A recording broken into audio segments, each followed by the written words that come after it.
Таразда Ұлы Отан соғысы қағармандарын еске алуға арналған гүл қою рәсімі өтті.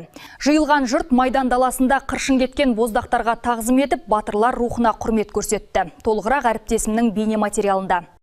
Таңсәріден бері мемориал маңына Жамбыл облысы әкімінің бірінші орынбасары Нұржан Календаров, Ұлы Отан соғысы ардагерлері Шалданбай Шамбаев пен Иван Макеев, әскери қызметшілер және қала тұрғындары жиналды. Көпшілік алдымен майданда қаза тапқандарды 1 минуттық үнсіздікпен еске алып, кейін Бауыржан Момышұлы ескерткішіне гүл шоқтарын қойды. Батырлар есімін ұлықтау тек гүл қоюмен шектелмейді. Бұл бағыттағы ауқымды жұмыстар жайлы генерал-майор Әбдіхаппар Қазиев айтып берді.